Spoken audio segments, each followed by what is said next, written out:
Hey everyone, welcome again to another episode of the Nerd on Crypto.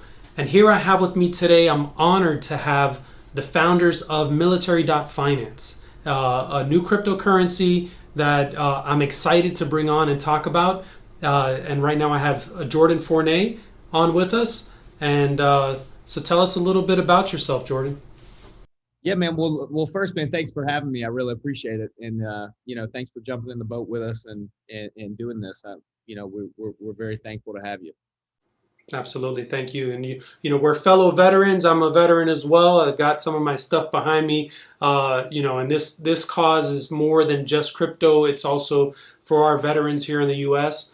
And so, tell me a little bit about yourself as a veteran. Yeah, man. So I was in the Army from 2008 to 2012. It's not really a crazy heroic story. I had a kid on the way. I was washing dishes at the time, so it was the fastest way that I knew how to get the bills paid. And it took me probably 6 months to finally make that decision. So my first baby was born when I was actually in basic training, and I was going back and forth, but finally made the decision to do it. Prayed about it, and I told myself if this is the decision that I'm going to make, I'd really want to go infantry or artillery, just to be on the front lines of the war. And so if I was going to do it, I was passionate about it. So 2008, I joined MEPS in New Orleans and swore in. And October 31st of 2008, I took off to Fort Sill, Oklahoma for basic training with the artillery. So went from there. Went through basic in AIT in Fort Sill, Oklahoma. Sent me straight from Fort Sill, Oklahoma to Fort Drum, New York. If you want to play a good trick on a Southern kid, right? That's only seen snow once in May of '95. You send them to 25 miles south of the Canadian border, right next to the Great Lake. And so, spent time at Fort Drum, New York. Met some amazing, which I call my brothers now, family members. I wouldn't change it for the world, but the weather sucks. If you have the opportunity to go on vacation to upstate New York, make sure it's during the summer. Summer, yeah. It's beautiful during the summer. And so they also have some good salmon fishing up there. I went there. That was really cool. But anyway, we were headed to Iraq all of 2009. We went to JRTC in Louisiana, and everything set up as Iraqi villages. We were preparing to go be a part of the Iraq War. And December 29th of 2009, President Obama gives a speech and said he's going to pull out of Iraq and add to 30,000 troops to Afghanistan. And so we were leaving for Iraq in just about a week. So we had already had everything loaded, Ready to go. wrapped. Yep. Everything was in Connexes already on the trains. And he gives that speech and our orders got canceled. We sat in limbo for about 48 hours and then found out that we would be first boots on ground in that 30,000 troop surge. So basically going into areas in Afghanistan where we didn't really have a big presence. So they sent us to the border of Turkmenistan, and we set up 3 combat outposts along the Turkmenistan border. The Army had the south portion of that border. The Marines had the north. So I worked with those guys. The Navy Seabees were building everything while we were outside the wire. And the Air Force was talking to the birds in our convoy. So I have a really unique experience because I was at the beginning of the surge. I was over there with every branch. So love every branch and got to work with them over there. And so anyway, from that, why I became real passionate about this, I lost 3 friends over there. It was during election time that it heated up, and we were in the thick of it. And once you go to 3 of your friends' funerals in 45 days, it just changes. It changes a lot about you. And so from that time, I didn't know how I was going to make a difference, but I always knew that number one, I wanted to keep their name alive. That's the agreement that we had. And number two, I wanted to be able to give back to the veteran community. So that's been a goal of mine. I've been in business for a long time. Sean and I run a marketing firm, and obviously we can do a lot of cool things, but on a small scale. And then we found out about this crypto opportunity, and you have silly companies like MILF or Cumrocket and all these ridiculous names of probably illegitimate people behind the curtains, making all this money Some and money grab, yeah. yeah, and basically doing what they call a rug pull. I didn't know this term few months ago, but Hmm. you know, we felt like we could jump in the game, legitimize it. We're a bunch of good people and do it the right way and make a massive impact very quickly in the veteran community. So that's why we jumped on board. Awesome, awesome. Yeah, and I was also deployed to Afghanistan and Iraq, and that picture in the back there is me in Iraq, and I have my 10th Mountain patch because as a reservist, we were attached to 10th Mountain in Afghanistan. The first tour there, we were there between the two, '02 to '04. So thank you for your service. And one of the things I like is that even though you see, veterans like me, people meet me in the streets, they don't know, that I'm a service-connected disabled veteran, because you can't see my scars. And that's for a lot of people. And even actually 14 years after I got back is when I went after my service-connected disability, and they said, did you know that we had you as PTSD since you got back? So there's a lot of people that just don't. It's hard to face it, and so it's great that you guys are doing this, and hopefully we can put a lot of funds towards these charities that we'll talk about here in a minute.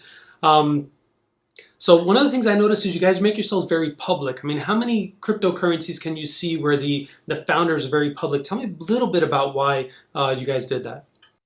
Well, like we're coming out, and I don't know how to run a business to where I keep everything a secret. I mean, I'm a good dude. We do the right thing. We take care of people. Certainly, we're not, incapable of making mistakes, but I probably send on a regular month just connecting with new clients, new business people, that we're running marketing initiatives for, or C-level executives that we're connecting with. I don't know how to connect with these people if we're not on Zoom calls, if we're not on FaceTime, if I'm not sending selfie videos. I probably send 1,000 selfie videos a month, just short little videos, So, if we're going to legitimize ourselves, and we're going to do everything by the book, and I'm going to link, Major Ed Polito to the whole mission, who is, in my mind, one of my favorite Americans. Number one. Number two, it just does, ever since he's came home, not only has he been able to get his life on track and make a positive impact in his own space, in his own business, and in his own family, but he just does an amazing job in the veteran community. So if I'm going to put him out there and say that's who I'm donating to, and attaching this mission to the veteran community, it's accountability at every level. And he's the founder or the head of the charity for Heart of the Lion, correct? Correct. Him and John Daly, if you're familiar with John Daly, the golfer, they teamed up, and they're always looking for new ways to gain attention, to bring attention to the problem, and to whether it's the kids of our soldiers that didn't come home, whether it's the silent wounds from the battlefield, or whether it's the physical wounds of the battlefield. They do everything that they can to make an impact wherever they go to get these people back on track. So that's why I wanted to quickly attach myself to Major Ed, because it's somewhere that I know that every single dollar that goes to that organization, whether it's $1,000 on the first donation or whether it's $100,000 on the first donation, I can trust that every dollar will go to a positive cause. Awesome. Yeah, a lot of credibility there. I'd agree with that. Um, so tell me a little bit about your marketing background, because I know you have a lot of plans that probably can't discuss yet, but you have a lot of plans as far as marketing this. So give me a quick tidbit here on your marketing background. Yeah, so we really founded.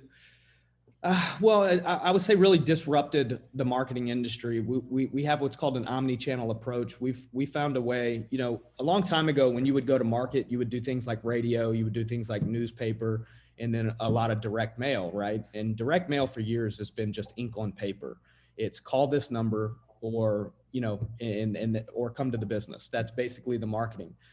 And so a long time ago, what we started doing is we started adding additional strategies to the direct mail. For instance, we would allow them to call in, we would allow them to text in, we would allow them to go to a personalized landing page. So if I was, let's just say I'm marketing to a customer that, I want to buy their 2015 Sentra. Well, we found little creative ways to personalize landing pages, and we could use things that were in the data to where when they get to that landing page, it would show the 2020 model of the exact car that they're driving, right? So everything very personalized. And then what we would do is we would also use text message. we would also use Facebook and Instagram, and we would just add all these other channels, email included, a sequence of emails. So we come up with this omni-channel approach, and you go from sending a customer a piece of direct mail and getting, you know, 0.5%, you know, 20, you know, 1/4%, or up to 1%, to a 3 or 4% response, because you're hitting people, you know, instead of one time, you're hitting them 18 to 20 times in a single campaign. So we really mastered that art of the omni-channel approach. We started to get a really good response from all of our marketing efforts, but there was a percentage of our clients we were still getting fired, you know, doing these marketing initiatives for, because salespeople weren't following up with the leads. So we were like, okay, well, how do we solve this problem? It's not like we're over here you know, like we're a bunch of geniuses. We're making mistakes. We're plugging holes on the fly, right? And so what we did is we found a really rich artificial intelligence layer that we could apply to everything. So if a customer calls in, if they text in, if they go to our Facebook and Instagram and hit submit, what we do is we have artificial intelligence handle those opportunities on the fly, and we'll bring them down a qualification funnel. So that way, instead of just name and contact information, you get name, contact information. And then, you know, basically we do an exercise with a company that we figure out everything that they want to know from a salesperson, you know, from the customer, everything that the salesperson will want to know on that first call, and we wire it into the lead generation process. So, you know, just imagine if you're a roofer and artificial intelligence could set the appointment, ask your address, where you live, zip code, cell phone number. Can we send you text updates? Is it a repair or replacement? Are you working with an adjuster? All these things that they would basically ask on that first call, we wired that in. And that's when our company really took fire. We took a company just last year, from 2019 to 2020, we took them from 100 million to 600 million.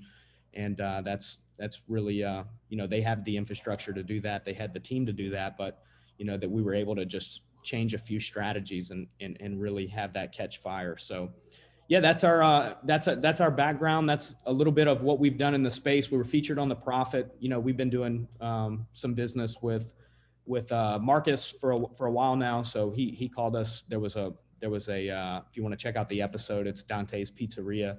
And basically we got passionate about that for the same reason we're passionate about this. We get a call, and it was a father and a son, and they lost the mom passed away in 9/11. So what had happened was the restaurant was in New Jersey. It was not doing well at the time, and we get a call on a Thursday and say, hey, you know, can you guys be here next Tuesday? We realized it's short notice, but of course we jumped all over it, and we're able to go out and do that, and you know, just kind of put what we do out on the forefront. So we were able to bring some catering business to them, and change up a few things that they were doing, and they're still in business today. So anyway, that's on top of that. And we built a SaaS product. So we have our own proprietary software that we use to launch this omni-channel approach, to where not only are you hitting people with Facebook and Instagram, direct mail, email, landing pages, everything that I just told you, but we also have all the channels talking to each other, which is very rare in the marketing world. So our whole goal is to get you know, anywhere from 15 to 20 impressions with a customer on a single campaign. So sorry, I know that was a long-winded answer, but it's a long story, you know? No problem, no problem. Let's talk a little bit about the tokenomics. Let's talk about Military.Finance. Now, I know I saw, you know, there's like 5% goes to all the holders, the hodlers that are on there. If when they sell, when they buy, how much has, you know, been locked up or burned where you don't have access to it? Tell me a little bit about that, and how we can feel secure when we put money. Like I've put some money into it. How we can feel secure when we put our money in there. Yeah. So from the gate, before I would even get involved, number one, the keys to the liquidity pool are burned. You know, you can look on KuCoin and you can go check it out. The liquidity pool is burned to a 0000 address. Anybody that knows crypto knows how to go and you know, check that out. Certainly, there's going to be people that what we found out quickly in this space that are going to look for any reason that you're a scam. But if everything's verifiable on the blockchain, you can see, number one, the keys to the liquidity pool are burned. And number two, there's an 8% tax coming in and 8% tax going out. 3% of that both ways goes to the liquidity pool, period. And so there's 5% left over. And so what's going to happen is that 5% is going to get distributed. If there's 500 holders, that 5% is going to get divided by 500, and it's going to go into everybody's wallets. And there's going to be a dev wallet set up. And so what's going to happen is there's 3 dev wallets that are going to be set up with 90 billion tokens total. And so what's going to happen is all the spillage from those dev wallets are going to go into the donation wallet, and then the donation wallet's going to get that piece of that 5% as well. So it's basically, several wallets that are going to be going into that donation pot. And, we're at the end of every, month, I believe we'll do it on a 30-day cycle. Again, we're trying to put out all the processes and make sure everything's bulletproof, but every 30 days is what we hope to do. And we'll basically take that dev wallet and we'll empty it out. 75% of it will go to the Heart of the Lion Foundation with Major Ed Polito, and 25% will go back into marketing, to increase the value of the coin to protect the investor. And in the event that anytime whatsoever that the dev wallet ever grows to more than 5% of the liquidity pool, just to protect the interest of the investor, we would obviously take the full 5% of the liquidity pool. 25% would go to marketing, 75% would go to the Heart of the Lion, and any additional tokens that were left over will be burned into the liquidity pool. And again, everything that we're doing, obviously you guys know, especially if you know crypto, you can see it on the blockchain. So we're going to have people firing bullets at us. We get that. Typically in business, you have to do something bad before people call you a scam artist, but this is just what we deal with in crypto, and I get it. There's tons of people that are just not good people in the space. So we're only time will tell, I guess, is what I'm trying to say, because 4 months from now we'll be bulletproof because everybody will be able to see we're doing the right things. Yeah, I hope so. There's very few, like you said, there's a lot of these. What are these coins about? They just made up coins to jump on the bandwagon. But I don't see this as one. That's why we're having this interview today. A little fun fact: do you know what tomorrow is? Tomorrow, It's Bitcoin Pizza Day. I didn't know that. Yeah, May 22nd, the very first day that Bitcoin was transacted to purchase something, and I think it was in 2012. I can't remember exactly the year. But yeah, just a little fun fact for you. Why is it Bitcoin Pizza? So because someone back in those days in early Bitcoin was like, hey, I want to buy a pizza from someone. Someone sell me a pizza. After days, finally someone came and said, here's a pizza, give me Bitcoin. So that person obviously went with fiat and dollars and bought the pizza and then brought it to this guy, who then transacted the Bitcoin, which was, I don't know, like 10,000 Bitcoin or something like that. So imagine how much that pizza is worth now. No kidding, huh? I bet he would have never ate that slice. Yeah, just preserve it and frame it. But yeah, that's so interesting, fun fact. And something else that I saw this morning that I thought was cool to share. Someone had posted this. These scam coins are getting crazy. Someone just shilled me 27 trillion in circulation, unlimited supply cap, only one node, 25% of supply minted in the last 6 months, 1% of holders own 30%. It says, just kidding, that's the US dollar. Dang. Like, wait a minute. That's what we're dealing with out here, huh? Crypto world.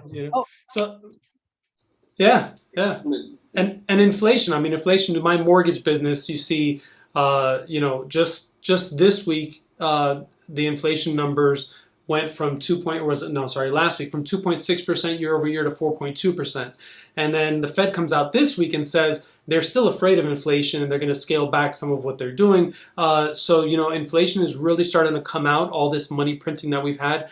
Which is why it's good to put your money in a store of value. It's not financial advice. I don't think either of us are giving financial advice here. We're just, talking about some of the things that we do and, that I invest in. And, definitely inflation is here and the dollar is having some issues. Well, yeah, dude. I mean, like, I'm not a political guy, but I mean, everybody with a handful of common sense can tell you that every time you get low on money, you can't just print more money. It's going to devalue the dollar. And, it's the same concept of, overtaxing the top 10% to give more to the bottom 10%. It never works. Typically, it just never works. So we'll just keep it there. Yep. Yep. Um, so any parting comments? But actually, I just realized I didn't ask. Uh, are you looking into other charities to give that 75% to, as well as time goes on? And then just give us your parting comments from there. Yeah. So what I want to do is I definitely want to, be able to give back to Major Ed's charity in a big way, because I know he makes a huge impact.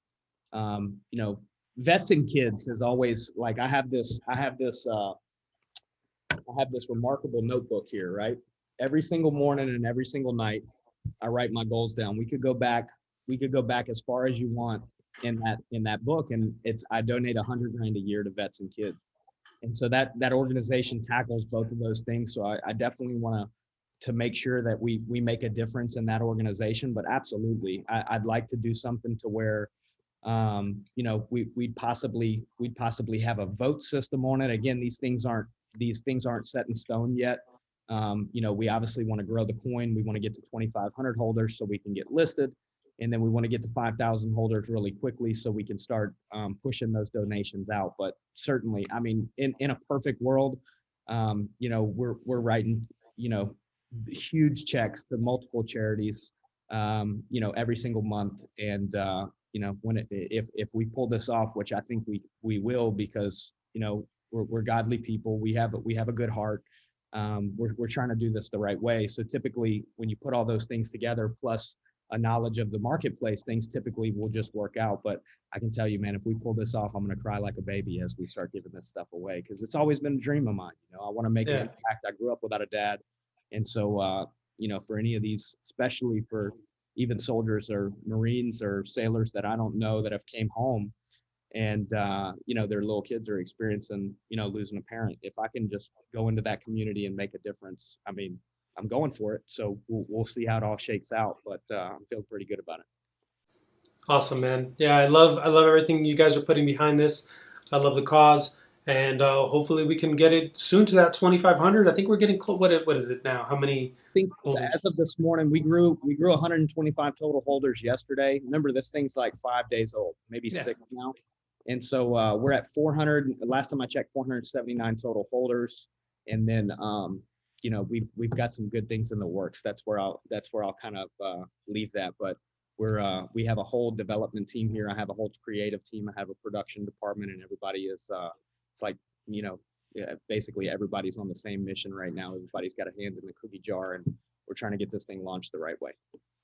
So Awesome, everything I'll just say is pretty much pre-launch up into this point. So I think we woke up to a $1.4 million market cap. Our all-time high right now is right at 3 million, which we didn't say there long, but you just see the potential of what you're getting involved in if you are going to invest with us. We certainly hope you do, but if it's not for you, that's okay too. Absolutely. Jordan, thank you so much for your time. And everyone, thanks for watching this. And if you want to learn how to purchase the Mill.Finance or Mill, just go ahead and look at one of my videos on here, and it'll show you all the steps to take to go through Pancake Swap and get that done. And hopefully in the near future, we'll have you guys on some exchanges.